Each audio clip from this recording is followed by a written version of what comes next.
Hey guys, this is the Texan talking here with a brand new episode this fine evening. I am joined here by my wonderful co-host Rios. Let him know what's up, Rios. How's it going, guys? And of course, today we have a special guest, Tyler Boardman. How's it going, Tyler? Good. How you guys doing? Doing great, doing great. So Tyler is his my coworker. That's his sister, and I asked her, "Hey, I'm gonna reach out to Tyler and see if he can join us." Tyler, let our fans, like we have any, our listeners and now viewers, since we're on YouTube. Tell them a little bit about you, Tyler. Yeah. So basically, born and raised in Bel Air, Texas. It's a tight knit little town inside of Houston, and it's a big baseball community. So I've been playing, baseball since I was 5 years old. Started out in Bel Air Little League and coach pitch stuff like that. Played Little League all the way till I was 12, 13. Then I went to a Bel Air high school. Spent 4 years there. A little fun fact about me: I'm the winningest pitcher in the state of Texas. Most wins. Yeah, I got lucky with that. Had great teams behind me. Lucky enough to get a scholarship to the University of Texas. Went down some medical history. I ended up breaking my back in 4 places, had a slip disc. Long story short, got my scholarship pulled, ended up transferring out, went to Powerhouse San Jacinto Junior College. I thought I was going to get drafted out of there, ended up not getting drafted. So I signed with the University of New Mexico, which is my dad's alma mater. And his dad also went there. So I'm the 3rd generation Lobo. And then I was drafted by the Tigers in 2015 out of there. Oh, that's awesome. That's awesome. So what was your experience like? How did you feel, first of all, when you finally got drafted by the Tigers? So if I had an agent, and he wasn't the best agent. He just kind of hit me up, and I think he hit me up on social media, and I had no other agents coming to get me. So I ended up signing with him, and he was telling me, I was like, oh, I was predicted to go 12th to 18th round, and I was like, okay, cool. 12th to 18th rounds go by, no phone calls or nothing. I'm just watching the draft tracker, just getting all depressed. And eventually the 22nd round comes around, and I get a phone call from the Tigers saying they just took me. So I went from thinking that I wasn't going to get drafted to that night telling my parents, hey, I'm going to go pursue this dream. And I ended up getting on a plane probably 2 days after I got drafted, signed my contract in Florida, and started my career. Nice. Oh, that's amazing, dude. How can you tell us a little bit about your experience in the minors? Like any funny stories you may have, or something that pops to your head? Yeah. So my funniest story I probably have, we were playing in West Michigan. I was on the West Michigan Whitecaps in Grand Rapids. And so our bullpens were, on the right field foul lines, all exposed. And whenever we had bad weather, it was, mandatory for pitchers to come in to the dugout. And, it was towards the end of the season. We were already in playoffs. We kind of thought, we could get away with some funny stuff. So it always rained or snowed in West Michigan. So one day we all brought goggles and snorkels and flippers and, pull stuff down to the bullpen. We knew it was going to rain, and we had strength in numbers. So we had some low rounder guys like myself, but we also had some bonus babies, what we call the guys who signed for, millions of dollars. They're in the bullpen with us. So it starts raining. Our coach calls us in, and we all just stand put. No one moves. We end up putting our snorkels on, all our goggles and stuff like that. And the crowd loved it. The crowd was eating it up. They put us on the Jumbotron. Everyone's going crazy, just raising their hands. The crowd's just going insane.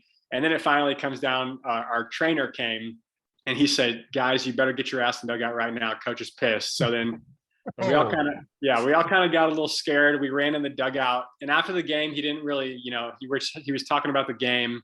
And then he pulls us all in the office, and we all ended up getting fined $250 each, which doesn't seem like much, but a little fun fact about minor league baseball. So whenever you get drafted, you get X amount of money as your bonus. You keep that, but then your first season in minor league baseball, you make $1,100 a month. So oh my gosh.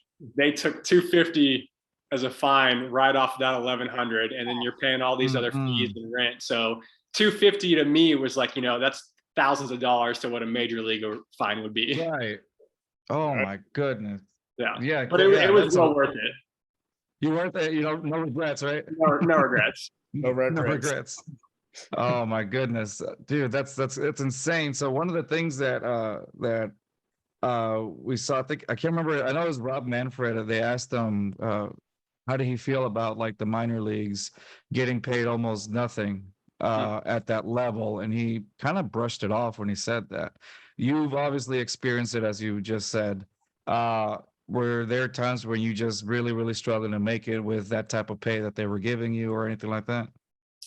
I'm yeah, to be honest. So basically, your bonus is kind of what you live on until you can make it to the show and start making. Because league minimum in major leagues right now is $600,000.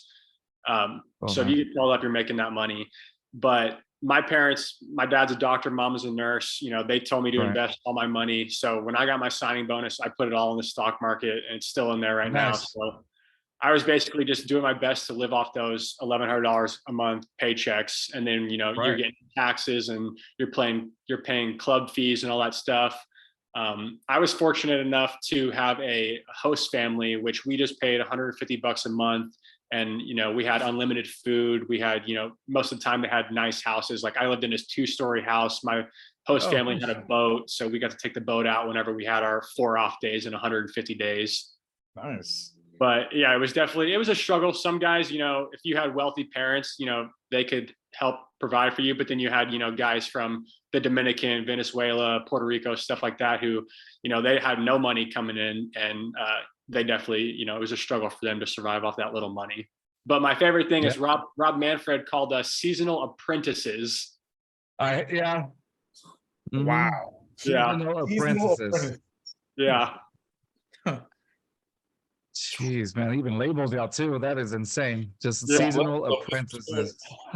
Yeah, that was Well, his way, because we were just asking them. I mean, all the minor leaguers were scared, to sign the petition, to right. start a union, which they just did currently. They started a union for minor leaguers, and Rob Manfred addressed it, and now it's respected, and I'm sure we'll end up getting paid more. But back when I was playing, it was, if you spoke up about, minor leaguers aren't paid enough, they just cut you, and someone else takes your spot. Man. Yeah, that's how they see it. You basically become like, oh, you're gonna talk, okay, bye, and somebody else is gonna replace you. Man, I'm sorry. That's got to be tough. And that's why, one of the reasons why I mainly wanted to have you on, because I was like, man, he's been through that. He's been through the struggles. You hear these stories. We went to me and my other co-host and family. We went to the Sugarland Cowboys game. The AAA affiliate of the Astros here, and we met a family there that had one of their sons playing. I think it was a catcher, and they were telling us how he got drafted by the Mets, and also he gone from affiliates to affiliates here and there, and then he ended up at the Space Cowboys.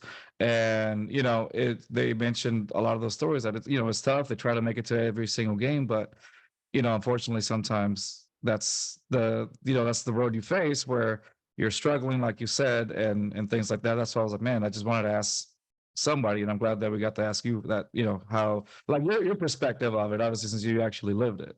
So yeah, and so yeah, man, seasonal apprentice.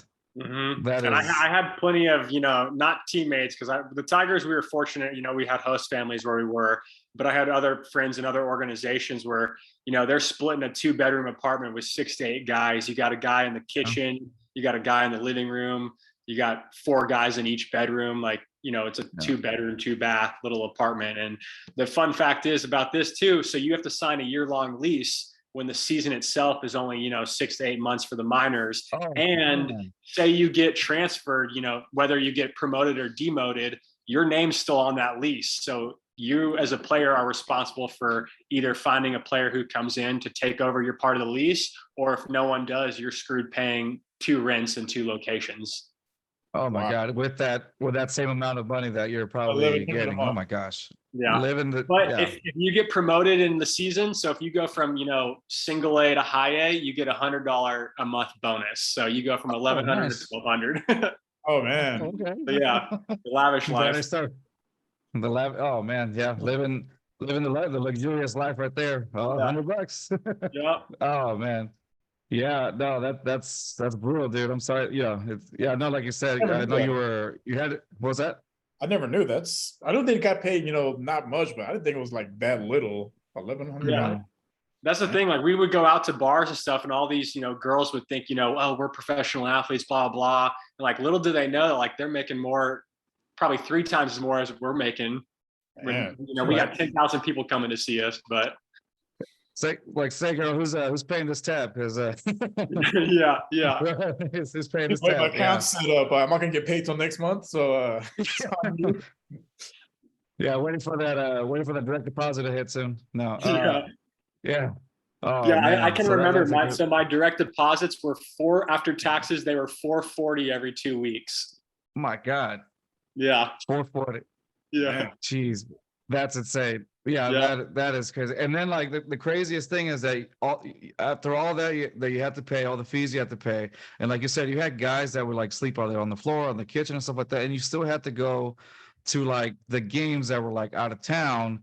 I'm assuming in the buses, or like, did you guys have to pay for your own transportation, or was that part of the team, or No, was it so part of like the team thing? we took buses, but I mean, I would rather have paid and taken my own truck if I could have, because we're piling a whole team, and you got all the coaches, all the trainers, you got the media guys, all in Oh one wow. bus. So like the guys who were experienced and had a couple years in the minors, they got their own seat. All the coaches got their own seat, but like all the new guys who just signed, like you're doubling up, sitting next to someone. And our longest bus ride from West Michigan to Bowling Green, Kentucky was like 13 hours. So Oh my I God. ended up just getting a little blow up camping mattress and a little sleeping bag, and I would just like lay it in between the seats and just lay on the ground the whole time. man. Jeez. That's tough. And then you have to play up to that, and then on the like depending on the series, and oh my gosh. I'm trying to think of like all the things that you guys have to go through. That's insane, dude. Yeah. And So then getting paid what you got paid. yeah, so we would play a game. We'd finish at say 10:30 at night. By the time and say we got a road trip and we got a game on Friday, so you get on the bus at 11 o'clock at night. You'd go to whatever hotel. You'd probably check in around 4 to 6 a.m. You get about 4 hours of sleep at the hotel. You're supposed to sleep on the bus. Then you got to get to the field, 4 or 5 hours early to start, BP and all the warm-ups and stuff like that. So the travel was awful, especially like me being a reliever. I never knew when I was going to pitch. So there were days where I get off that 14-hour bus ride and my back's already hurting, my legs are cramping. And then, they're telling me to go get hot in the bullpen. It's just like, that's the last thing you want to hear after a big, long bus ride. Man, Oh my gosh. What my is bad the story? my backside hurt. I didn't even no, what is okay, off the top of your head, do you have while you were in the minors, did you have a particular do you have a particular story where it was one of those where you feel like you had one of those sports moments where you were about to lose and then suddenly you guys made like an incredible comeback that you can remember? That sticks out. Yeah, I mean, so this is going to be a very minor league, but we had one of the typical, be like right out of Bull Durham. We had a walk-off wild pitch in playoffs. I don't remember who. I think it was. I can't even tell you the team it was against, but we were in like the 11th inning or something at home, and the pitcher just muffed it to the backstop, and we got the walk-off that way to advance in playoffs. Yeah, Oh wow, that's amazing. Yeah, wins a win. Wins a win. Yeah, you take that. Oh my gosh, dude, that's amazing. Is there now obviously the Tigers were the ones that got you. Did you buy in the I know you could say like, well, any team that would take me, right? But is there a team that you like always wanted to play for, that you dreamed of playing for? Yeah, oh, for sure. I'm from Houston, born and raised. So my dream team was the Astros. I mean, my favorite player still to this day is Billy Wagner, because I was a left-handed pitcher.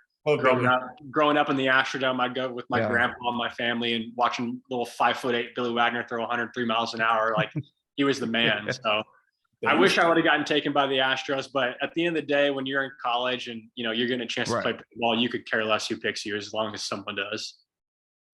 That's awesome. Yeah, exactly. Yeah, I don't think you actually like, wait, you know what? Whoever takes me, whoever wants to sign this contract, that's who you kind of go to. That's who you're expecting, right? Yeah. Go ahead. Unless it's the Rangers, and now I'm retiring. Yeah.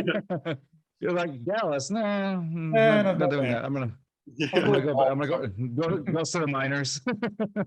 No. Oh man, that's incredible. That's awesome. What about like college? Let's ask you about college. How did you like your experience at UT?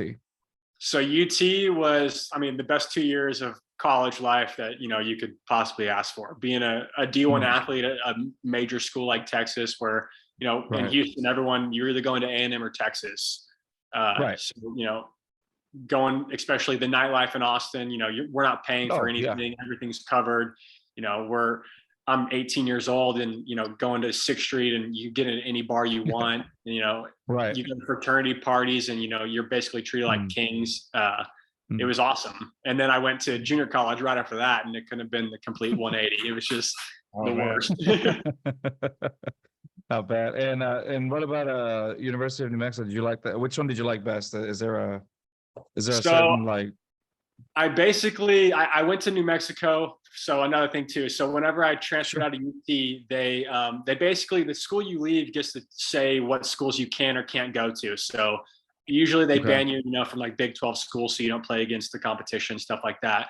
I didn't have necessarily a good parting. They didn't want me to leave, but I was kind of dead set, and I got my scholarship cut after I got my my medical red shirt.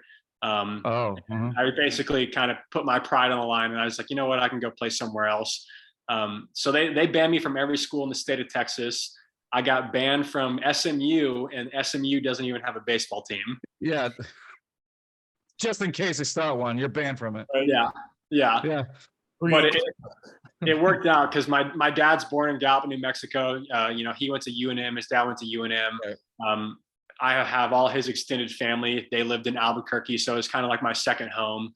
That's and good. it is a mid-major conference in the Mountain West, so I knew I'd go in as a junior, and I was the Friday night starter my first year. And I knew, if I were to go to like a bigger, I had, opportunities to go to like Auburn or NC State. And if I would have, gone to those schools, there's a chance, if I would have had one bad start as a junior transfer, they could have just benched me the rest of the year and I would have never gotten drafted. So me personally, I think UNM was the best decision that I could have made. It's awesome, man. Yeah, it's exactly where you feel more comfortable. And obviously, like you said, your family has history there. So why not? It was the third generation, you said, right? Yeah. Yeah, there you go. So there you go. It pretty much worked out. That's the best. That's the best thing. All right. So let's keep it in the how do you call it? In baseball, did y'all see that Astros game last night? They completely dominated Arizona. I didn't get a chance to watch it now. I tried my best to watch as many as I can, but I mean 162 games is hard. Yeah. Exactly. Well, today's magic number is 1. They need to win one more game and they have number 1 in the AL locked up. Just nice. Yeah. It's crazy. They were even predicted to win the division, but now they got number 1 in the AL. Yeah, I just have my ESPN notifications on, so like every time I miss a game, it's like, oh, Astros win, Astros win, Astros win, Astros win. I'm like, all right, I don't even need to watch. I'll take that. I'll wait for ESPN. Yeah, exactly. So yeah, right now it's bottom of the 4th. It's 2-0. Arizona's on top right now. Bottom of the 4th. Jeremy Pena's on the at bat, and man, they got a good pitcher right now. The Arizona Gallon, he's pretty good. So yeah, we're watching that. Man, is there? How do you feel about Justin Verlander? I mean, so I like him as a pitcher. I think he's awesome. When I was in the Tigers organization, he was obviously in the Tigers organization for a little while. He was basically, he owned the campus, so to speak. It was kind of his world. He wasn't, as talkative and friendly as the minor leaguers, as, like Miguel Cabrera. He couldn't have been the nicest big leaguer you've ever met. You'd be in the weight room and during spring training, and, if Verlander comes in, it's kind of like, don't even look at him. He's not there. And, if Miguel Cabrera, you're doing pull-ups and Miguel Cabrera will come up behind you and like tickle your armpits and just laugh with you. So I'll go down and say Miguel Cabrera is by far my favorite big leaguer I've ever met. That's awesome. Yeah. Okay. So is he as far as you say, I was going to say, is there any guy that you got like starstruck from seeing, but I guess I'm assuming it was Miguel Cabrera, or is there anybody else that stands out to you? JD Martinez. So he was also with the Tigers. And I remember in spring training, he was hurt and he was making some rehab starts. So whenever big league spring trainers get hurt, they come down to minor league spring training and they'll play a few games with us and stuff. And just hearing the sound that bat made was, you couldn't even be watching and you could just hear it and you'd be like, holy crap, like that's a big leaguer. And you turn around and one game, JD Martinez hit 3 home runs. And one funny story about this. So in spring training, there's no rules. So we're playing like the Braves, and the pitcher for the Braves is like some guy fresh out of junior college, 170 pounds soaking wet. And they come over from the big league field, and JD Martinez is like, hey, I need some at bat. So he hops in the first inning, smacks a homer. Then he leads off the second inning, smacks a homer. Then he comes and leads off the third inning and smacks a homer because there's no lineup. So he just hops in the top of the lineup every inning. So this poor junior college kid who's, fighting for a spot on a low A team is just getting rocked by JD Martinez. Man, soul crushing right there. Yeah. Crushing. He's got PTSD off of those bits. 7 years of nose up. Oh man, poor dude.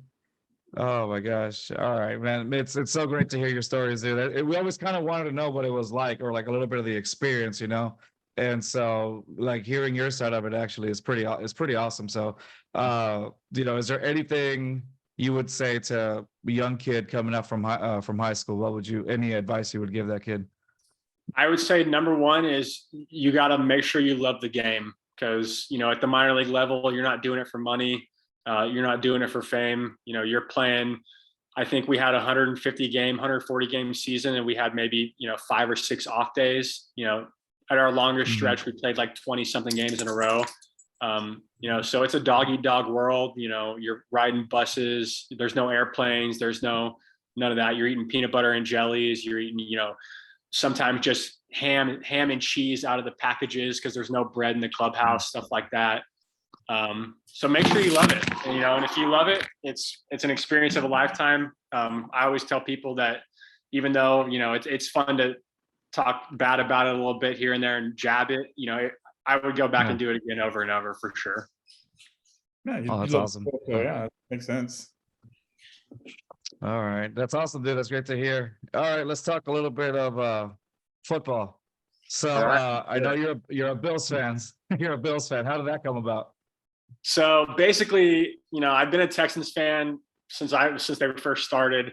One of my best buddies growing up from Little League, his grandpa, very successful, had season tickets. So I went to all the David Carr seasons where they're 2-14. We're in club level, not even watching the game. We're just riding around our Heelys because we're getting blown out in the first quarter. Yeah, the Heelys. And basically, I've always loved the Texans. I'm always going to root for them. The Matt Schaub days, we had some good, had some bad.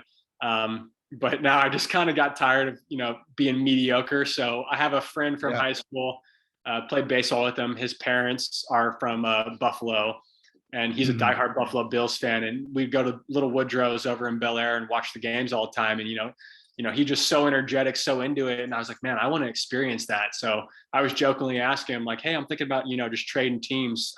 You mind if I cheer for the Bills? And he's like, oh, absolutely.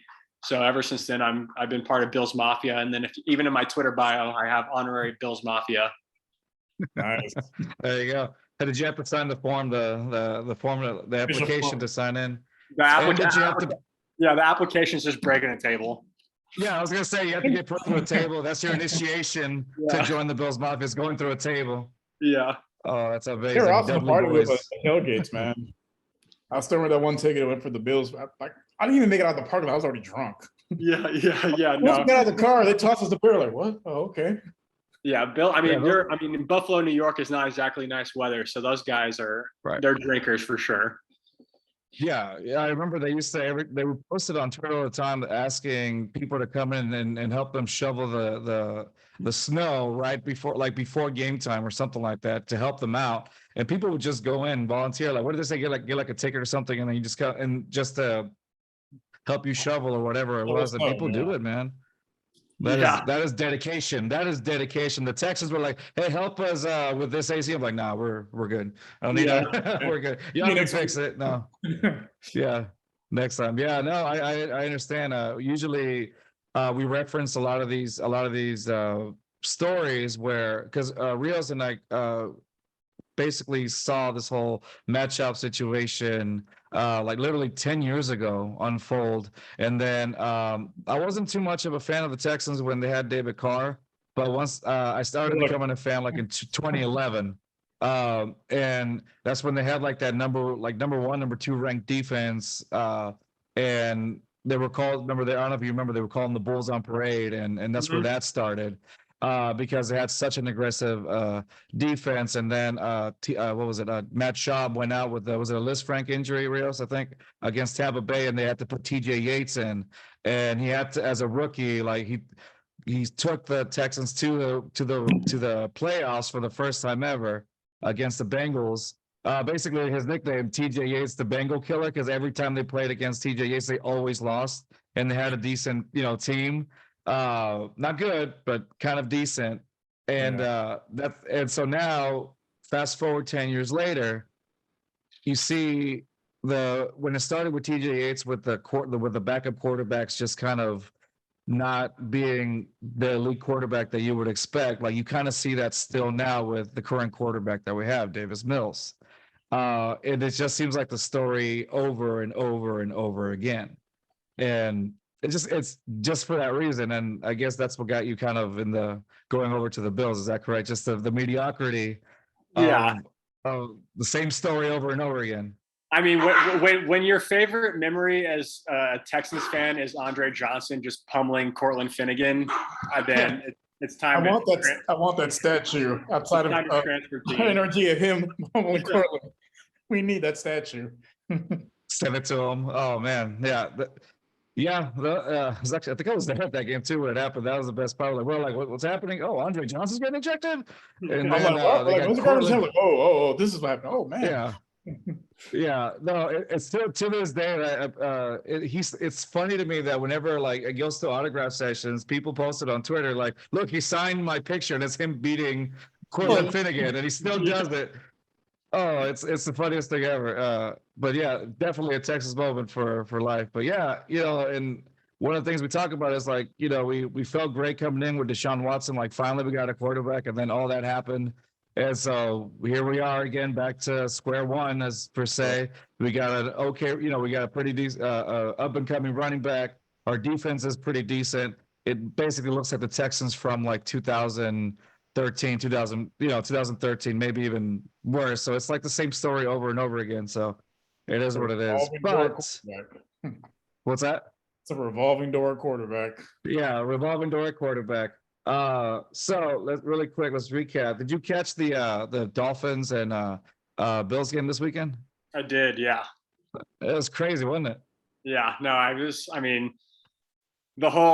saw that Mark Sanchez was just happy that, they punted the ball right into his butt, but he was no longer the butt fumble guy. But I mean, he's like, somebody else. Yeah, I'm used to also the Bills, being bad. When I was a kid, the Bills sucked. So it's like, the Bills can end up being good, but they're still going to be the Bills that, every now and then. Yeah. They showed it.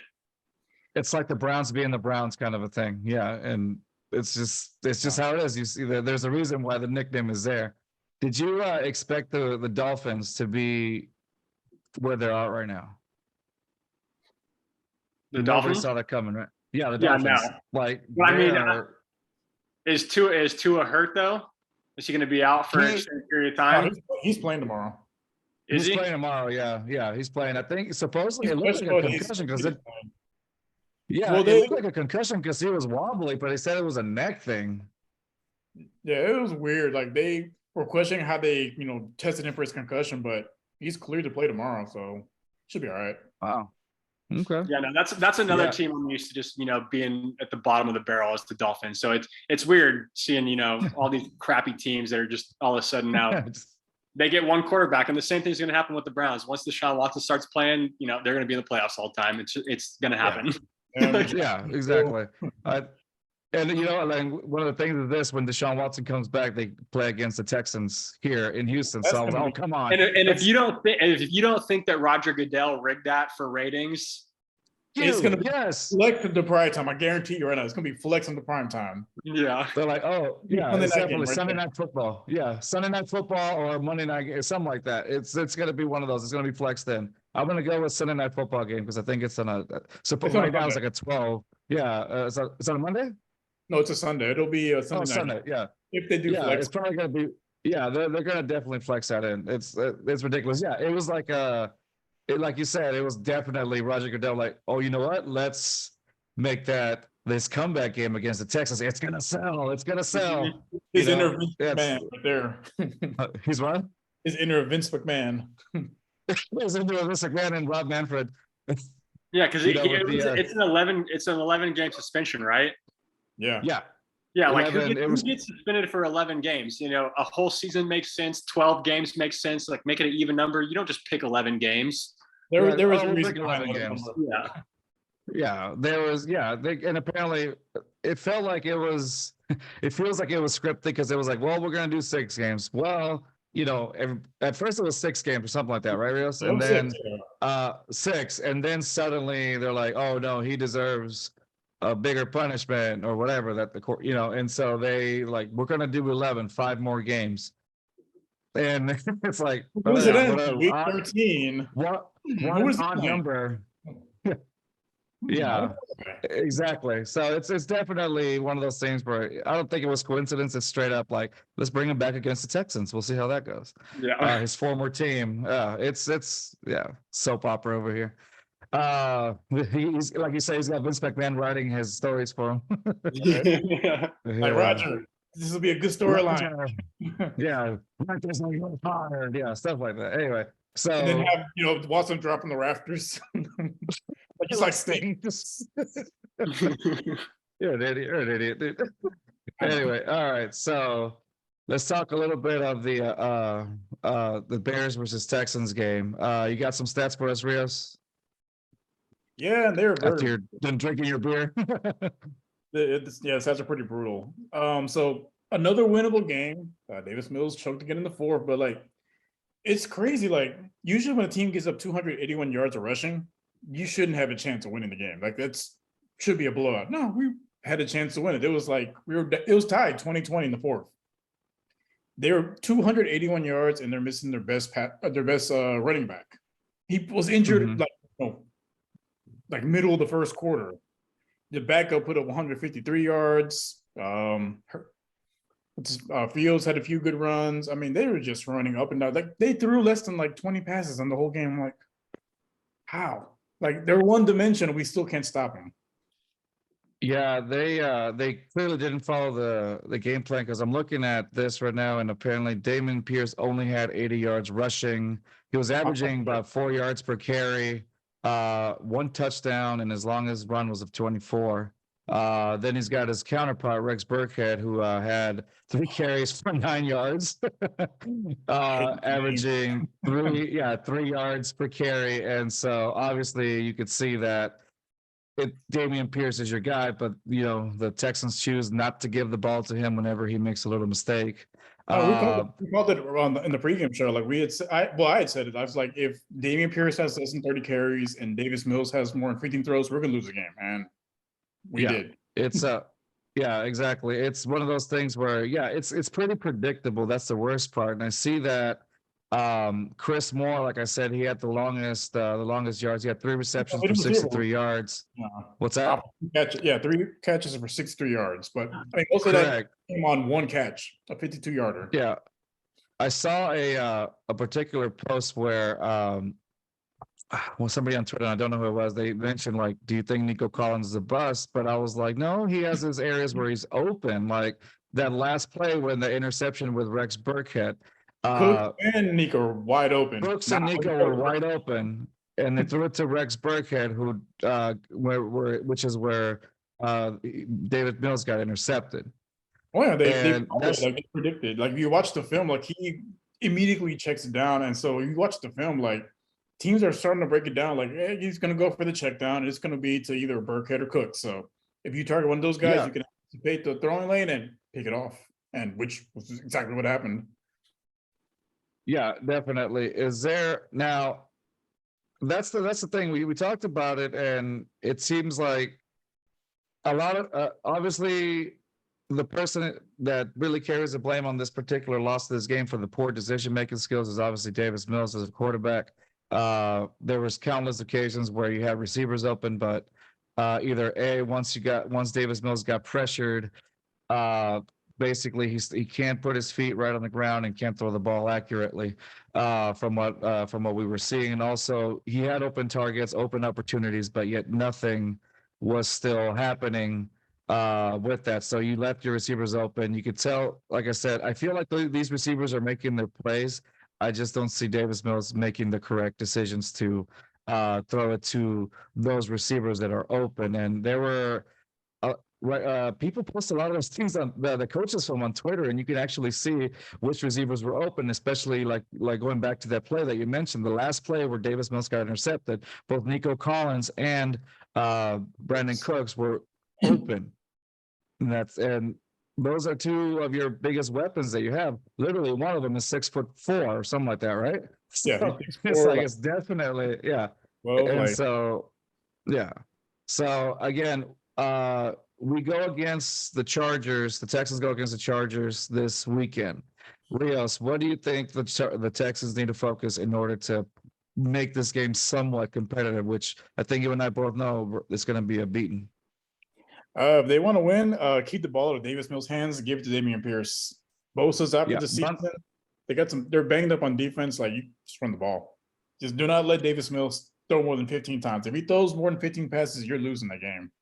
You can't put the ball. If he's throwing the ball, that means you're behind or you need him to make a play, and it's just not going to happen. Exactly. Yeah, that's one of those things. They need to keep feeding Dameon Pierce. Did you see that they just signed I think they worked out a couple of quarterbacks. One of them was Tyson Williams from the Ravens last season. Oh no, running back. I do like his running back. Excuse me. Yeah, they signed. I think did they sign him or they worked him out? I can't remember. They just worked them out, but they're not replacing Burkhead. Lovie Smith said, Okay. I like the guys. I wouldn't be surprised if we have seen another bulkhead game where Rex Burkhead gets the majority of the carries. I'm like, I just don't get it, man. I don't know what they're doing. Yeah, exactly. It's ridiculous. All right, well, that's our thing about the Texans. I agree with you. I think if they give the ball to Dameon Pierce enough, they should run the ball, continue running the ball, take the ball off of Davis Mills' hand, but off of Davis Mills' hands as much as possible. Like you said, if he has more than 15 throws, this game is definitely a loss. They could take that opportunity now that you said Bosa's gone for the season. So I think he should have a little bit less pressure, of course, without Bosa in there, and he should be able to make some of those decisions. I just don't like the way that he says, I couldn't, what do you say? That's not much I could do. I was like, yes, you could. You had Nico and Cooks up responsibility, dude. Zero accountability. He's like, we played a solid game. Like, bro, this game was not solid. Like, you had to throw the ball. Like, I was looking at the numbers. Like, so basically, he's pass rush rate. They're 28th. Like, he has time to throw the ball. It's just he makes bad decisions, bad throws. Like, I was looking at the numbers. So basically, passes between 1 to 10 yards. He's pretty accurate. 6-7%. But it's those intermediate long throws. It nosedives. So passes between 11 and 20 yards, 30%. Passes over 20 yards, 20%. Those numbers go even lower if there's more than 5 rushers in the if there's more than 5 rushers. I'm like, bro, like, these are basic plays that you got to make us pro, man. Like, what are you doing? Yeah. I mean, we basically were realizing what the problem is in the position, but the thing is this: at the end of the day, if we start really tanking, we got Cleveland's #1 pick and we got the Texans' #1 pick. So it could be a possibility that we do get these quarterbacks from our pick. We were thinking Cleveland, they look pretty solid. They're probably going to be at Cleveland is pretty solid. 500, and then Watson comes back into the playoffs. Let's hope he's rusty. All right. So tomorrow we got. All right. So let's. It's about that time we make these little predictions here. Tyler, I know we kept you quiet for a little bit. I'm sorry. We got the Dolphins versus Bengals tomorrow. Who do you got? Who do you think was going to win that one? So I'm basing all my opinions just as a casual football fan. I'm going to go Dolphins, obviously, because they're 3-0, and you just told me Tua's playing. even though I love Joe Burrow, but I'm going to go Dolphins. Yeah, I'm inclined to agree with you. Something's up with the Bengals this year, and they're not the team that they were last year. And they're not off to a really good start. So I honestly I'm gonna take they're 1-2 right now, and the Dolphins are 3-0. So yeah, I'm gonna take the Dolphins on that one. I think Tua's having a great season, and I think he's going to continue having the great season, especially with the addition of, like we said, Tyreek Hill and was it Wallace, right? I'm sorry, the Waddle, excuse me, Waddle, not Wallace. And so I think those are his two big offensive weapons. So definitely, I think Tua's going to have a big game tomorrow. I take the Dolphins winning tomorrow by I'd say by 2 touchdowns. That's what I'm thinking. Not that I'm a pro either. We're just predicting like fans, just like you are telling. Yeah, we're not any better. Rios, who you got tomorrow? I'm gonna go the opposite. I'm gonna go with the Bengals. I think Burrow bounces Really? back. I think Jamar Chase has a big game. I have Waddle on my fantasy team, so I have Chase and Waddle. So they both have big games. I'm happy. But I think Burrow bounces back. I think it's gonna be close. It's gonna be a shootout. I think I'm gonna go Bengals by 3. It's gonna be Bengals by 3? Okay. 38-35. Okay. Wow, bold prediction there. Okay. So you got Bengals, and I got Dolphins. All right. Moving on. Let's see. Next game for the weekend. Are you saying that do you think the Bengals are going to win because they're debuting that white Bengal tiger uniform of theirs? Yes. That's a sick color rush jersey. What's that? That's a sick color rush jersey. It is. It really is. I got and helmet, like you can't lose. The white helmet, yeah, they can't. Okay, I see what you're doing. That's the only reason why. All right. Sunday we got Vikings versus Saints. The Vikings are 2-1. The Saints are 1-2. Who you got, Taller? I'm gonna go Vikings just because I can't honestly tell you anything about the Saints besides I was watching ESPN today and they said I believe Michael Thomas is out. So yeah, I'm gonna go Vikings. Yep, Vikings. It's a solid pick right there. I think that's a strong one. I think the Saints right now are missing a lot of, especially with Michael Thomas being out. And I don't know, I didn't see a lot. I have Alvin Kamara in my fantasy, and he didn't really put up the points that I needed. So this is one of those games where I lost because I needed a stronger running back. I have Derrick Henry, and Derrick Henry got me some good points. But this particular weekend against I can't remember who they played off the top of my head, but they play against the Colts. No, they didn't play against the Colts, did they? They did. This weekend. No. So last week was against the Raiders. The Raiders. The Raiders, sorry. The run defense. That's right. Now the Texans own that distinction of worst defense. Yeah. So yeah, exactly. So you say Vikings. Rios, who do you got for Vikings Saints? Same. I have Madison on my fantasy team. I'm picking up today, so I'm hoping he has a big game. Okay. And you know what? I'm going to go with Vikings also for that reason, because yes, Michael Thomas being out, Alvin Kamara not putting up the points that he's used to putting up. So I'm going to go with Vikings. Plus, I think Justin Jefferson shows up also. So that's what I'm thinking. That's my prediction on that one. Okay. We got next up. Let's see. My computer ends up working.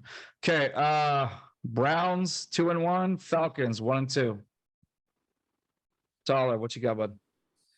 All right, I'm just gonna base this on a gut feel. So is Myles Garrett out? Is his car wreck? Is he busted up from that? They haven't announced it, but he looked. I mean, I wouldn't be surprised if he was out because that was a pretty bad accident. It looked pretty bad on the video. Like he was bleeding like crazy. And now you saw that? Yeah, I mean, at a minimum, concussion, probably some internal bleeding. Yeah. Like, I wouldn't be surprised if he's out. If he plays, it's miracle. Yeah. All right, so I'm thinking he's out. You think he's I'm out? going to base this just off of I'm a huge college football fan. So the Marcus Mariota Oregon days, I'm gonna go with the Falcons just for that. All right, Falcons. Maserati Mariota, one of those days. I'm gonna go with the Falcons also on that one, just because I've seen pretty decent. I think Marcus Mariota has been playing pretty well. Like I like his style of play this year, so I think he's with the team that is going to help him out, and also with a team that's actually going to make him look good, like the Falcons right now. And I honestly think he holds his own. I'm going to go with the Falcons on that one too, because I'm liking how Mariota's playing this year. So I got Falcons. What about you, Rios? What you got? I got the Browns. They're solid. I think they're just going to run the ball all game, and the Falcons can't stop the run. Okay, They're solid prediction there. They're bottom 5 run defense, and they got Nick Chubb. All you gotta do is give to him, and if he's not running, give it to Kareem Hunt. I mean, it's a 1A, 1B running back group. Like they're hard to beat. Yeah, that's a straight up dual threat right there. Kareem Hunt and Nick Chubb. It's crazy because I didn't even think Kareem Hunt was going to play because he was trying to restructure that contract this year. Remember that? Well, I think at this point he's auditioning for his next team, so it's like, hey, I still got man. Like I still got the juice. Yeah. At this point, it's just like a show off thing to see who gets him later. All right, so 20, so he has plenty of 3 years left at least because he's 20. I think 26, 27. So yeah, he's in that later part of 20. Okay. Next up, this should be a good one for you, Tyler. We got Bills versus Ravens. Ooh, I'm so, man. I know.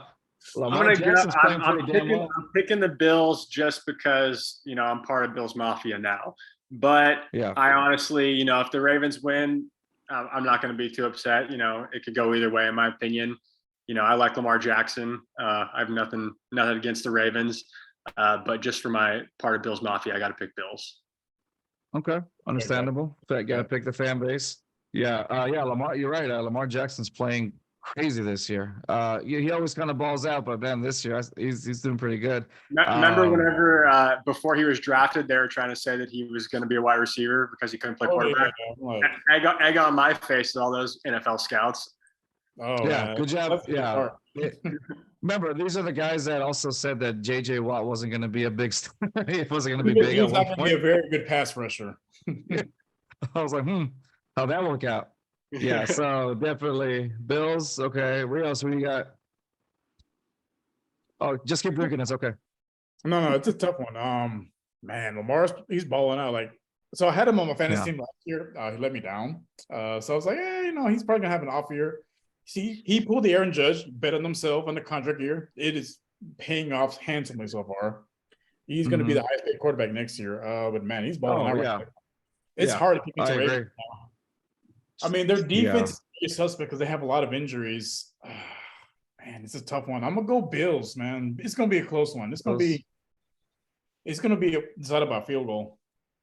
I'm gonna go 30-27. High score with a field goal or low score with a field goal? High score with a field goal. Bills 30, Ravens 27. Okay. That is a tough one. I'm gonna go with the Bills too, for the single fact that I think they're feeling pretty down about that loss against the Dolphins last week, and you can tell that Josh Allen didn't feel good after that. Like you felt it. Obviously, I'm pretty sure that offensive coordinator of the Bills wasn't too happy either when he started slamming stuff on the. Did you see that? He just started slamming everything, and then some dude comes out and starts blocking the camera like out of nowhere, like you're not supposed to see that. And so I'm gonna go with that. Yeah, Brady. So I'm gonna go with Bills. I think that they're gonna bounce back after that loss against Miami. So I'm gonna go with the Bills on that one. That's my call. Okay, so Bills. Then here comes the most uninteresting game of all. We got the Washington Commanders versus the Dallas Cowboys. South Oklahoma versus the Commanders. We got the Commanders are 1-2 with Carson Wentz, and we got the Cowboys 2-1 with Cooper Rush. Tyler, what you got? I mean, I pray it's going to be the Commanders, but I think Dallas will end up winning just because that's how the world works. A&M won, Dallas won, UT lost, Texans lost. Dallas will win. Dallas, okay. I'll go. That's a good way of doing it. Okay, Dallas. Rios, what you got? Man,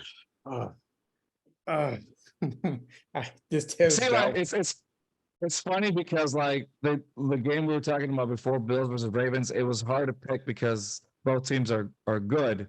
Right now, it's hard to pick because both teams are terrible. Yeah. Not just that, I just detest Dallas with every ounce of my being. Oh yeah, same. Yeah, who does it at this point, right? I'm gonna go spoiler. I think the Commanders pull it off in a very ugly game. It's gonna be like 9-6 Commanders. It's gonna be Do you ugly, think uninteresting to watch. It's field goal fest, in my opinion. it's the football game they cut off of the air to put the other game into flexing? That's what we thought the Yeah. Bears and Texas was gonna be, and because we thought the wind was gonna be a That's it. factor, it wasn't. But then No. so maybe we'll be surprised. But I think an ugly game. It's too terrible. Ugly game. Yeah. Yeah. I'm gonna go with the Cowboys. As much as I hate to admit it, I think their defense is gonna overshadow that Commanders, whatever they call an offense. The Dallas defense is actually pretty decent, so I'm gonna go with that one. Diggs is actually a pretty good corner. So I'm gonna go with the Cowboys on that one for that sole reason, just because of their defense. All right, and other uninteresting news, we got Seattle versus Detroit. Okay, Tyler, what do you think? Yeah, I'm gonna go with Detroit. Anytime Geno Smith's your quarterback, you're not good. So Detroit it is.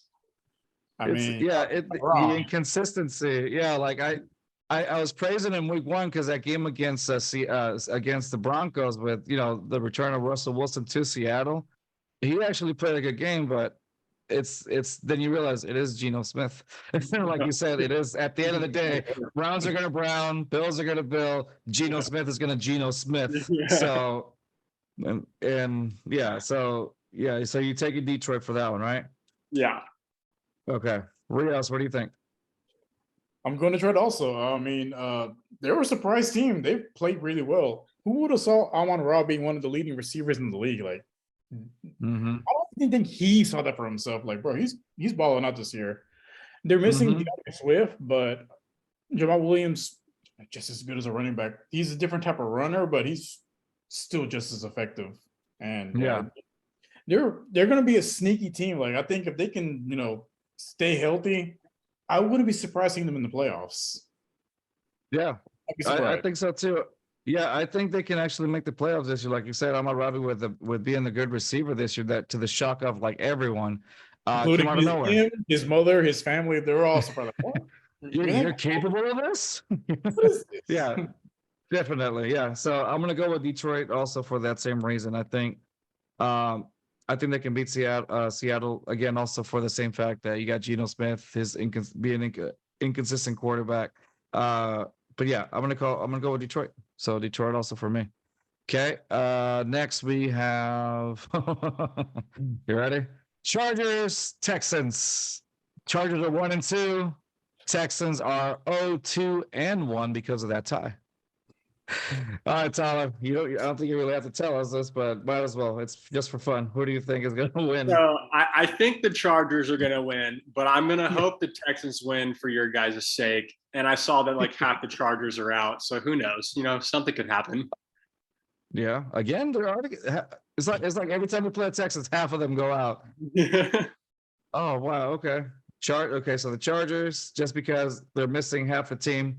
And for our sanity. And for our sanity. I think that's the reason why they're like, you know what? Take a break, guys. Just say we're quote unquote sick. Yeah. You're on the injury report for this week only. Let's make it up. One of you guys has a thumb injury. One of you has a high ankle sprain. You'll be fine. All right, Rios, who do you have? Yeah, I'm not that optimistic. I'm going Chargers. I mentioned this morning on the roundtable, it's like we cost them a playoff spot last year. I'm sure they circled this game on their calendars. They're all banged up, missing starters, but we can't stop the run.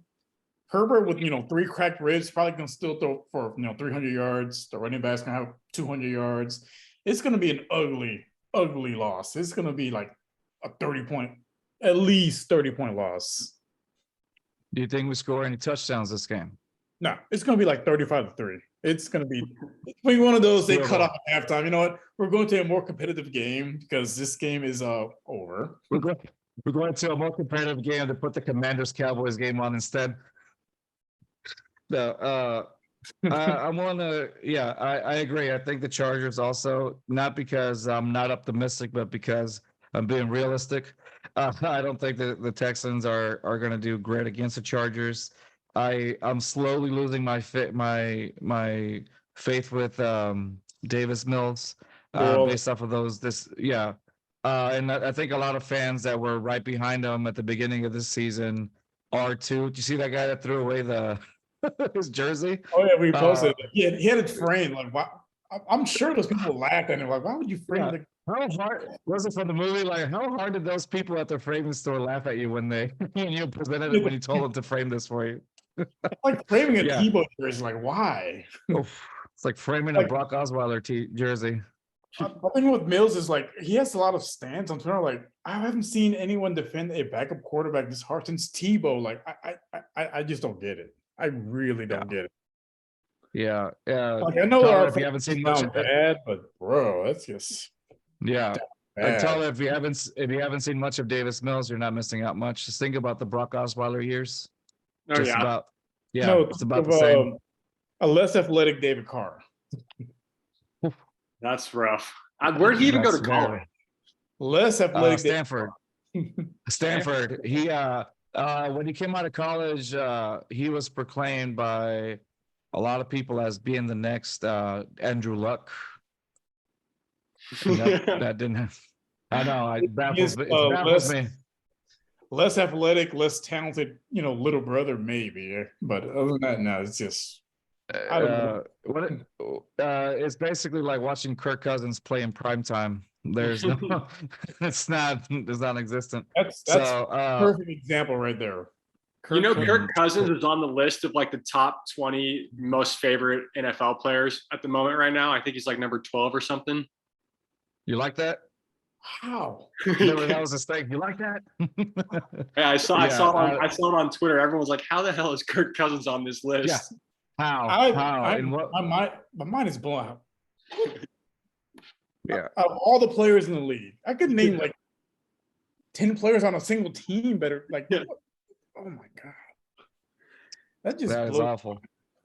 Yeah, it's baffling for sure. Okay, so Chargers all the way. All right, Titans, Colts.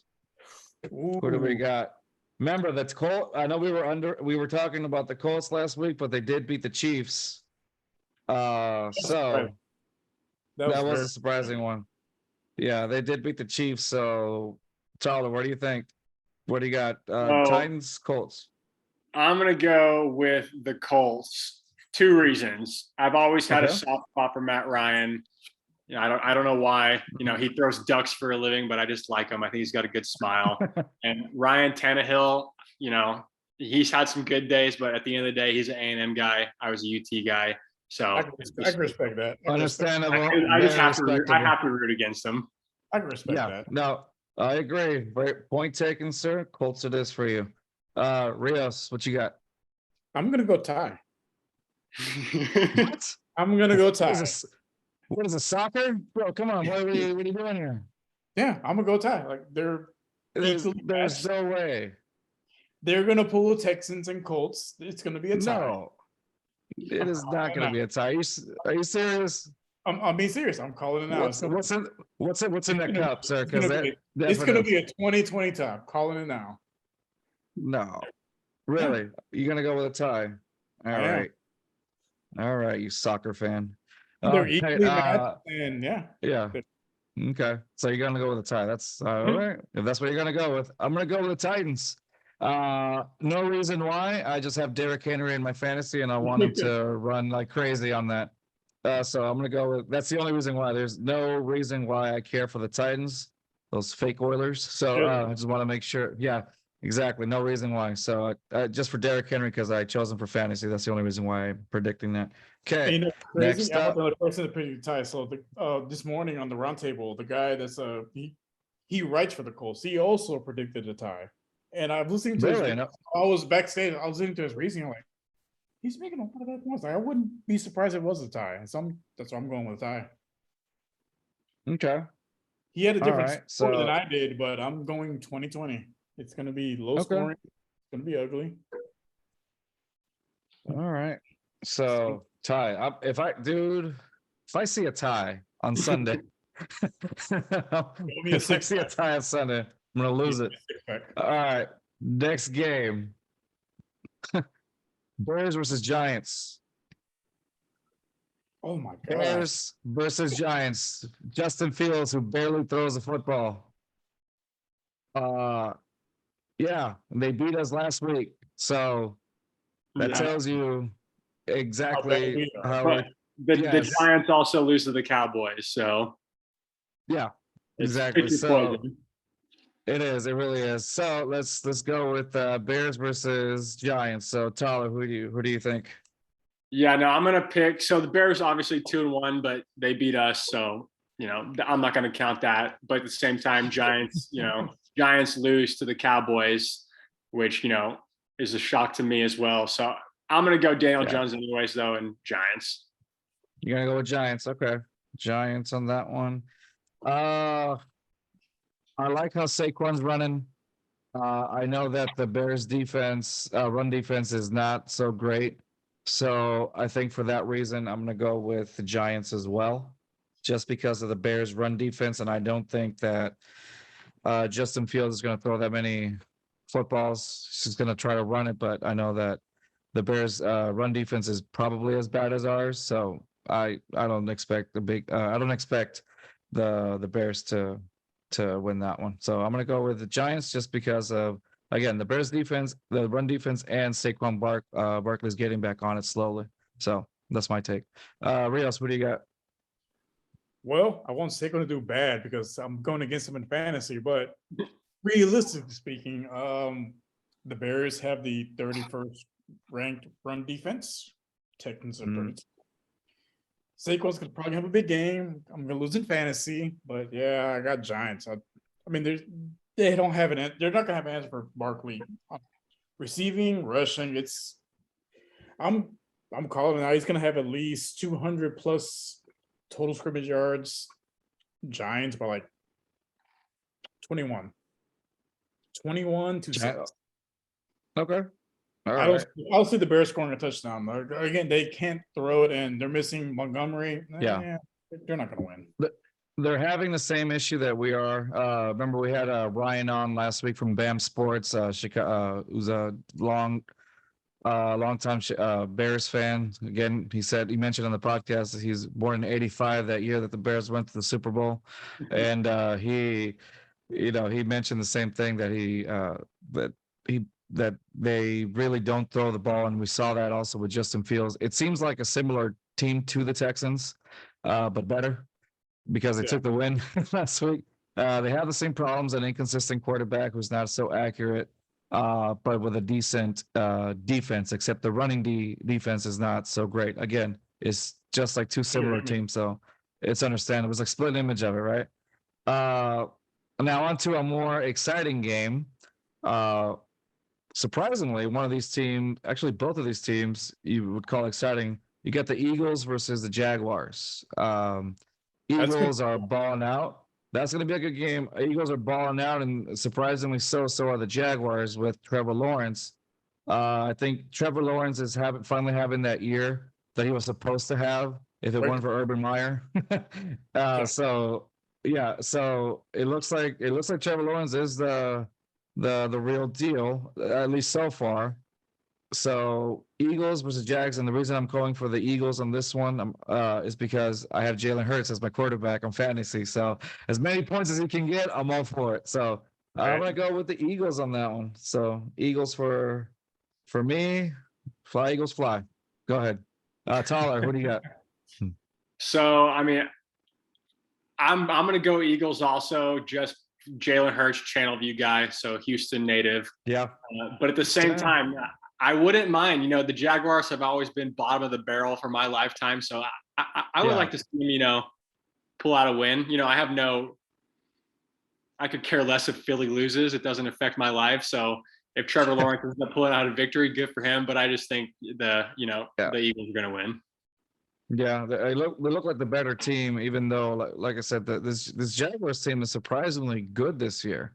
We weren't expecting that to happen. Remember at the beginning, Rios, our predictions were well, at least for me, my prediction was that the Jaguars were going to be like the worst team in the AFC. I mean, then again, I was basing, right? I mean, they say that was based off of last year, how their performances last year. But again, clearly it was an Urban Meyer situation, right? So, It was. yeah, they're definitely. I think the Jags are the AFC team that goes to the playoffs this year. That's my opinion on that one. So, what do you got, Rio? Sorry, I didn't. No, you're good. I got Jaguars. Trevor Lawrence. Jaguars, yeah.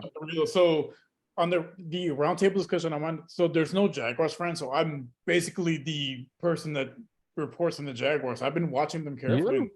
Yeah, there's nobody else. Oh man, that's I'm doing double hard to duty. find. It's fun. Florida man. You're Florida man for that.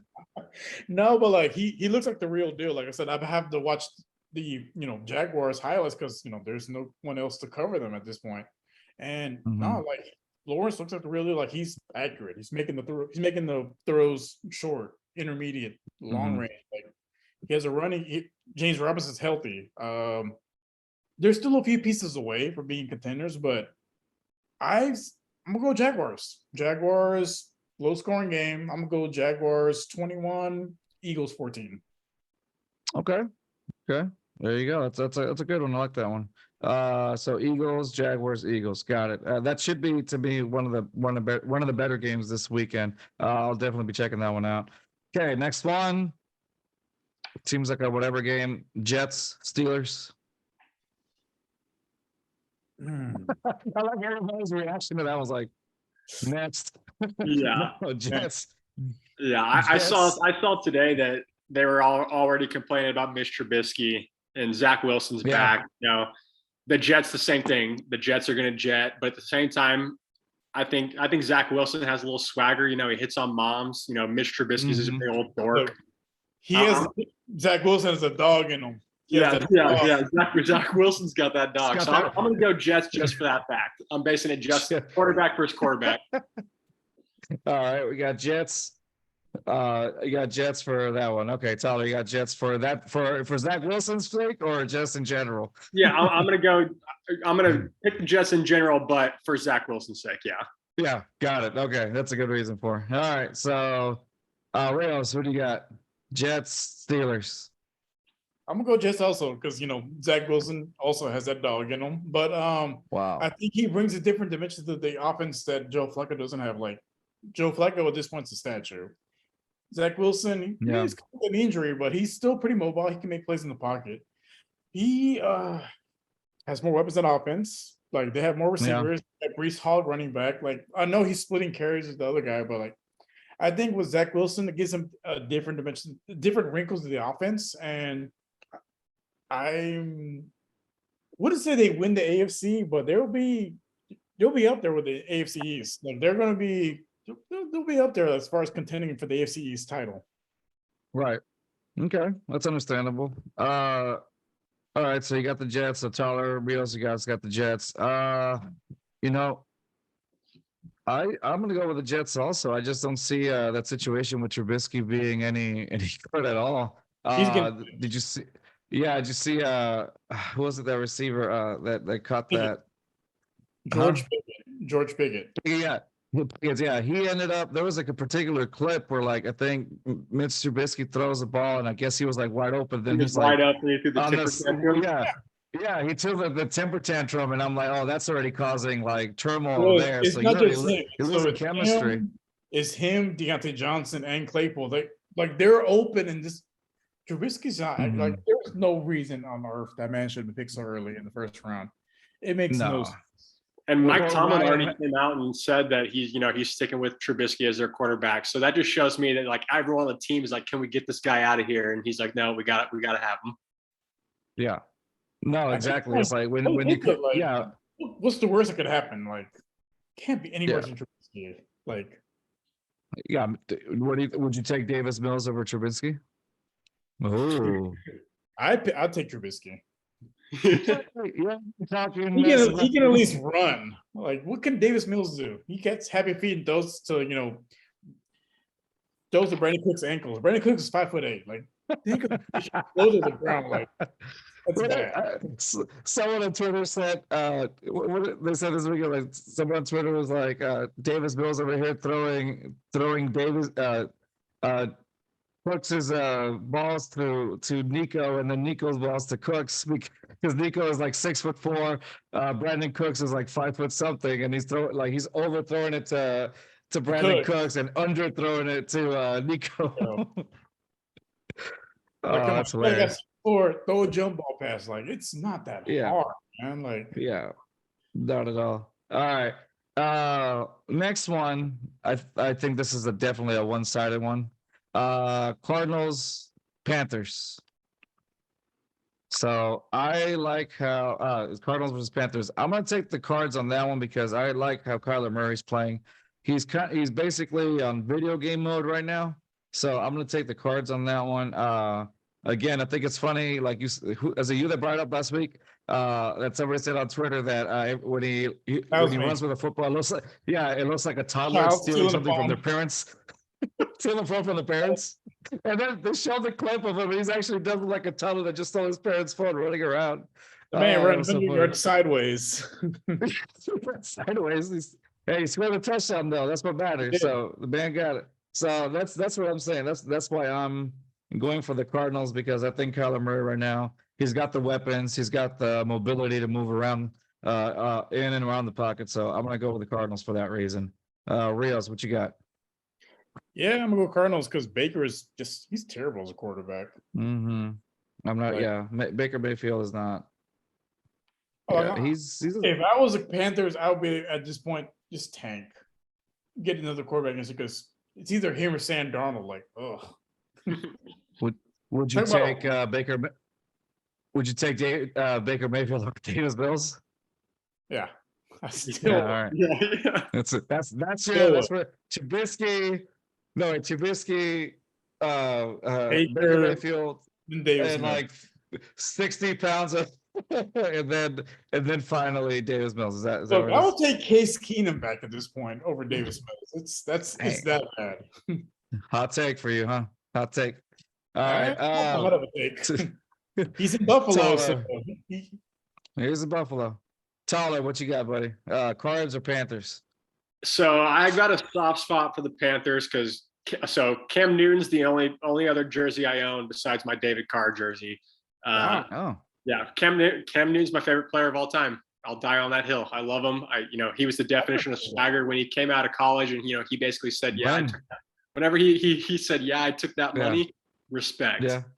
Nice. At the same time, I love Cliff Kingsbury, so I'm gonna go Cardinals. Cards. All right. Cards it is. So we're set on that one. Cards all the way around. I hope Cam Newton gets up this year. There's so many injuries in the NFL. Like, I hope Cam Newton gets someone picks him up, because he's 6'5", 240 pounds. Yeah. Like you think. He has up and left. Exactly. Like, he's not the most accurate, but you know what? In this NFL, dependable. You can build an offense around him. You just gotta have the right pieces. Mm-hmm. I wouldn't surprise Carolina. Like, you got McCaffrey somewhat healthy.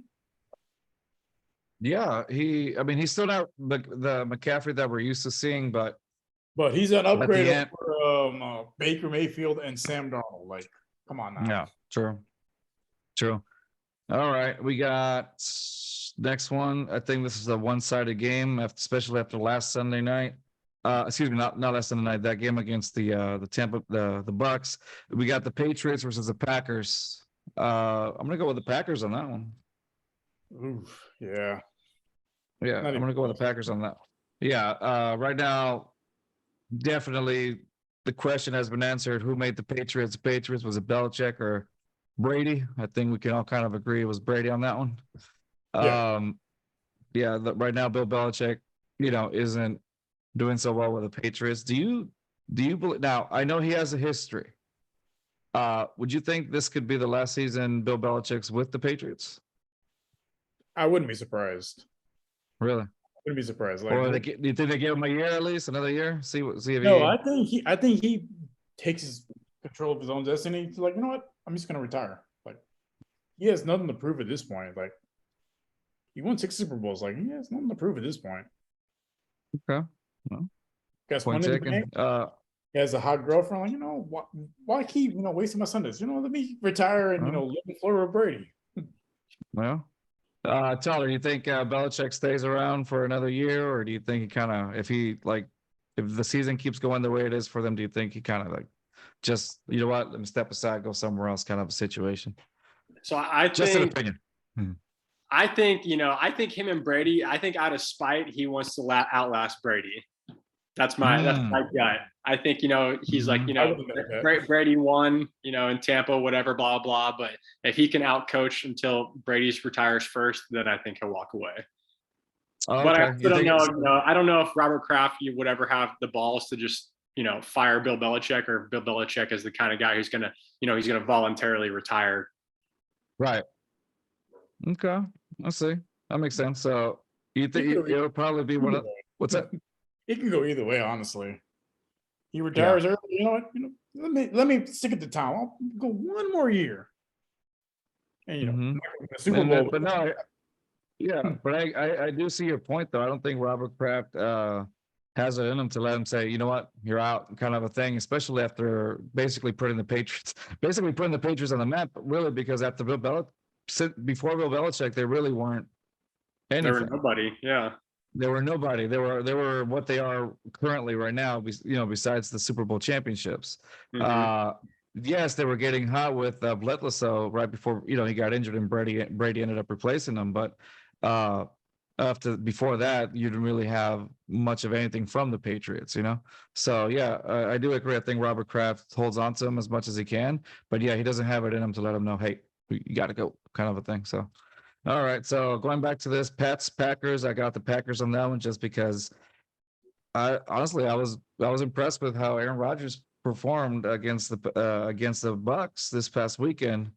Granted that I don't think Brady, I think he was missing Mike Evans so definitely after that game. So I'm gonna go with the Packers on this one, and especially because the Pats are the Pats this year. So I got Packers. What about you, Rios? Yeah, I'm gonna go Packers also because Brady's visiting Mike Evans. He put on his black Air Forces and decided to what? Let me just go ahead and just take He's got that ankle bracelet. That meme, I can't get over that meme. Mike Evans against the Saints, black Air Forces, the ankle bracelet, and the cigarette. Like he's banned. He's banned from a restaurant in the world. He's never even been there. He's banned. Like, oh, Mike Evans, yeah. Every time it's always like Latimer just pushes him out for no reason. What do you say? It's Brady. Like that was his excuse. Like it's Brady. Like what? Oh God. Like, I mean, I get it, Mike. I get it. But no, like I thought it was funny that he said that to the refs. It's Brady. Like it was an excuse. Like the refs would be like, you know what? You're right. It is Brady. How dare I? Yeah, that's sorry. We picked this flag up. Sorry, my bad. Let me take this flag back. So I'll pay your fine. Yeah, no. Yeah. All right, Tyler, who do you got? Pats, Packers. Yeah, I'm going Packers. I mean, it's Aaron Rodgers, former MVP. Yeah. It's whoever he's playing against, the backup QB for the Patriots, who I couldn't even tell you. So Packers. Yeah, it's not even Mac Jones. Former Texan great, Hoyer the Destroyer. Oh yeah, Hoyer. He's on an 11-game losing streak, the longest active streak for a starting quarterback in the NFL. So yeah, good luck. Funny story. So I was at a Texans game. It was Texans in the playoffs. He threw 4 interceptions. We were losing 30-0. Of course. I heard the saddest chant I will ever hear in my entire life. We want Whedon.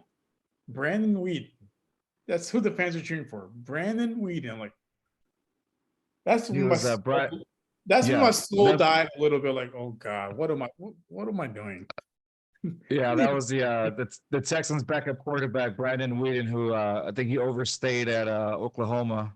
I think it's Oklahoma State, I believe. He was almost 30 when he got drafted. Well, he played 7 years in the Yankees organization or something like that out of high school. That's right. Yeah, he did. He was almost 30 years old when he got drafted. I'm like, this is who we're cheering for? Yeah, that was a what backup. Am I doing with my fandom? Like, yeah. That's when you almost became that's when you almost took your fandom and went somewhere else. That would have been my moment if I was there. That would have been like, I want a refund on this. This was terrible. Like, I won this game. Like, what? It was. I don't know if it was worse, that or the Watt cat, where they had JJ Watt in the Wildcat. I'm like, All right. We got wrong with the game. the worst. Okay, we got Raiders versus Broncos, AFC West, division rivalry. Should be a good one. It Hopefully. should be a good one. Are you sure? Because right now the Raiders Should kind of be. suck. AFC West Should. rivalries should be. Yeah. But will it? Oh Man. No. I'm gonna go with you know how I used to. So Tyler, I used to be a Raiders fan. I used to live in Northern Cal when I was a kid. Went to the Coliseum for. I had a buddy of mine similar to kind of like your situation. I had a buddy of mine who was a diehards Raiders fan back when I was living over there in Northern Cal. I went to my first Raider game as a kid, and I was scared because you'd probably get shot over there. And so I mean, it's valid. Oakland. It's Oakland, yeah. And so I went there, and I just remember a lot of yelling. Whatever, first football game ever was against the Raiders. I can't remember who they played because I wasn't into football, Terrified. but I liked how. Yeah, I was terrified. But I liked the fandom and how everybody was wearing everybody looked like it looked like I had gone to a Kiss concert because everybody was like dressed up in black and with the chains and all that. It was like, yeah, it was Aussie? No, and so it was one of those things where it was scary, but it was funny at the same time. Like it was weird. And I was like a third grader or something like that when that happened. Anyway, but it was my first NFL game. And so the Raiders are still endeared to me, but living here in Houston, I started rooting for the home team. So whenever they face somebody, especially like the division rival like the Broncos, I'm gonna go with the Raiders because those divisional games they don't usually go the way that you expect them to go. In this case, I would say the Broncos do have the upper hand, but any divisional game, as you saw with the Texans and Colts game, that regardless ended up in a tie, it still ended up being a somewhat competitive game where the Texans kind of like had the huge lead and they blew it in the fourth quarter. So I'm gonna say the Raiders on this one. Rios? Man, it's a tough one. I'm gonna go Broncos. Raiders 0-3. They haven't figured it out. You got Devontae Adams, and he has what, like 40 yards receiving in 2 games, like. And you got Darren Waller too, who's basically a hybrid between a tight end and a wide receiver, who I also have in my fantasy. That's why I hope they win also. He's basically number 3 tight end behind Kelsey and Andrews. You would expect more production, but like it's not there. Like I'm gonna go Broncos in a very low scoring game. Broncos, 18 and Raiders 12. Well, okay. What about you, Tyler? What do you think? I'm gonna go Raiders. Raiders? 2 reasons. So, Russell Wilson's obviously Russell Wilson, but Denver, in my opinion, they look like the worst 2-1 team. One of their wins is against us, which doesn't really count. Who cares? Right. And then you got Derek Carr, little brother to my nightmare David Carr. So I'm gonna hope for the best for the little brother. Yeah, I'm gonna hope for the best that the little brother can turn it around and put some good name on the Carr name. Right. There you go. Exactly. Were you there when like David Carr got sacked like a mess load of times? I'm sure the probability of you being in a Texans game where David Carr got sacked is very high. So I'm assuming you were there for one of those. Yeah. Yeah, no, there was I forget the stat it was. It was one crazy stat. It was like David Carr got sacked more times in one game than Brett Favre did in the entire season. Yeah. Exactly. Something like that. It was not surprising, honestly. And what's crazy is that this David, like we'll always say that David Carr had that potential to be a pretty good quarterback, but the Texans kind of ruined him. Two-time Super Bowl champion. Yeah, right. Thanks to Eli. I mean, Eli, he turned into his brother during the Super Bowl run. Not 2 years, 2007 and 2011. Like I remember because he cost me money both years. So I will always hate Eli Manning for that reason. That reason only. Like I There you root for go. the Bucks, but those 2 years, like I had money and I lost because of Eli Manning. Like, really, bro? You play crap Yeah. all year. You play like what's this? You play like Bo Jackson and Tecmo Bowl during those 2 Super Bowl runs. So you just couldn't be Yeah. stopped. We got 2 more games to predict. We got the Bucks versus the Chiefs. That will be the Sunday night football game. Bucks Chiefs. Man, I those like the Bucks Mahomes games, defense. man. Yeah, I Yo, like the Bucks defense, but I'm gonna go with the Chiefs on that one. I think the Chiefs end up winning that game. Rios? I've learned a long time ago to stop betting against Brady, except for those 2 games with Eli. But besides that, Yeah. I'm gonna go Bucks. Bucks. I think Tom Brady's, he's gonna inspire his team to a victory. It's gonna be close. It's gonna come down to like I'm gonna say it's game-winning field goal. Mike Evans back.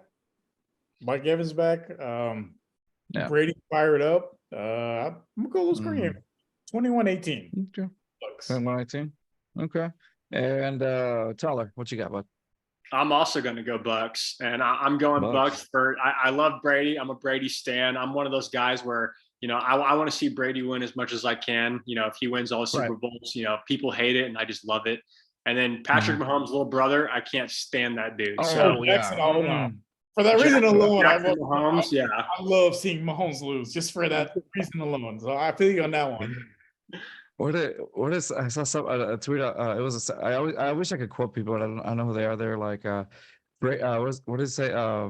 It was like a fake Justin Herbert account, a fake Justin Herbert account, and said Patrick Mahomes still has to go home to his wife and his little brother, who really lost that game. Yeah. So who really lost that? Yeah. So yeah, we got okay. So I got Chiefs. Both of you guys have Bucks, and finally, the last game of Week 4, which should be that Monday Night Football game. We got the Rams versus the Niners. Rams versus 49ers. Should be a good one. How do you? It looks like it's going to be pretty good, especially now that Jimmy G is back with the 49ers. Did you see that that thing? What is it? Your play sucked or whatever to was it Shanahan? Yeah. Man, that was crazy. But like, no, Jimmy, your play as quarterback sucks. But yeah. I digress. Yeah, I still think they have a better chance with Jimmy as a quarterback than they do with Trey Lance. So I still like the Rams though. I'm not gonna lie. Right now I'm thinking that I'm really thinking Jalen Ramsey is overrated now. He's becoming overrated as a corner. And as much as I dislike the Cowboys, I think Diggs is a much better corner than he is. I wouldn't go that far. I would say right now, yes. That's what I'm gonna go with that. Diggs will give you plays, but he gives up more than he takes. But he gave him 700 plus yards on receiving last year versus 11 interceptions. Like this season alone, that's what I'm saying about. That's what I'm thinking. I think this season Diggs outplays Ramsey. We'll look at it at the end of the season. We'll see. Yeah. But I think that's what I'm not going for. I think Diggs this season is a better corner than Jalen. However, with that being said, I think I'm going to take the 49ers today. For that game. So I'm going to go with the 49ers. I think they'll take that one. What about you, Rios? I'm going to go 49ers also. A couple of reasons. One, I think they have more stability with Jimmy G. He's taking them to the Super Bowl. I also have Debo on my fantasy team, so I need the points. But I think that the Rams they're struggling a little bit. Like they don't have an identity. Like I think they have a little bit of that Super Bowl hangover. Like, oh, we won our championship, and they're being complacent. They've gotten so sloppy. 49ers, they got something to prove at this point. Because like we went with Trey. He got injured. Now you gotta raise Jimmy G a little bit because again, like you were ready to trade him for whatever you can get. So I think they're gonna I think they'll bounce back because again, it's a veteran team. They seem to like Jimmy G, so I think they rally around him and they get the win. All right, there you go. And finally, Tyler, what you got, buddy? Rams versus 49ers, the last game of the week 4. I'm going to stick with my Texas boy, and I'm going to go Rams. Rams. I had a soft spot for Matthew Stafford ever since the Georgia days. Yeah. No one throws a football like him, in my opinion. He spent so many bad years in Detroit that I just feel bad for the guy. So, I think he deserves as many wins as he can. So I'm going to go Rams. Yeah, my brother-in-law's he's from Detroit. He's a huge Lions fan, so he loves Stafford. So when he went to the Rams, he's like, you know what? This 1 year, I just want to see Stafford win it. Like, just win it. So he was probably the happiest person on the planet when Stafford won the Super Bowl last year. Like, he was probably more happy than Stafford's wife, honestly. Oh man. All right. Well, that was our NFL predictions. And again, it's about that time we start heading out. So Tyler, thanks again for coming on the podcast to share us, basically what you went through in college and in the minors. So thank you again for coming along, and of course for sticking around this long for to do our NFL predictions, and obviously for putting up with our stupidity here. So thank you again. And I just realized something. We're missing our other host. Just there you go. No. He texted me before and he couldn't make it. He was that tired, so, or excuses, whatever. So nonetheless, it's cool because he would have brought the show down, so we're okay with that. He's been replaced at this point. He's been replaced. Tyler, you can come back and replace him anytime. We don't need him anymore. Well, yeah, he's good. He's done. Tyler, again, thanks so much for coming on the show. We appreciate that. All right, guys. So this we'll upload this on YouTube in a little bit. So thank you guys for listening or sticking around this long. Appreciate it. Have a good night. See y'all Sunday. Peace.